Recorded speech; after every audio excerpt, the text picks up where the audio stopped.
Welcome back. Well, Dr. Greg Hurst from the White Oaks Animal Hospital is now joining us in studio. Dr. Hurst, always a pleasure to have you here. Thank you.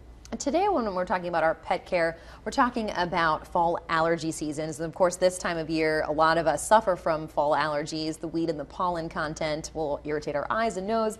But allergies aren't just for humans, they affect our pets as well. Very much so. And, you know, generally, there's allergens out all year round of different types. But starting about the end of July into August and then through the fall, we start to have a lot of weed pollens in the air and also mold spores. And the other complicating factors can be when the crops start to be harvested, it stirs things up too. So what is some evidence that our dogs or cats will display to show, oh, maybe they are having an allergic reaction to some of these pollens in the air? Yeah, so classic symptoms would be affecting their skin. So with dogs, you see a lot of licking of the paws, and you know, they may lick their paws occasionally anyhow, but they start to get very intense about it, biting at their legs.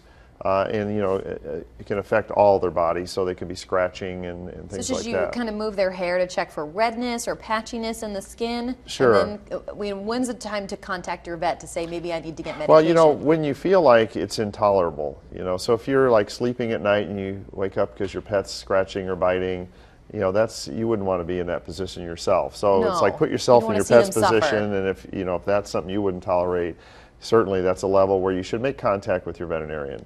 And they can discuss, you know, whether the pet needs to be seen or some alternatives for treatments to manage it. Dr. Hurst, thank you so much for joining us with those great tips.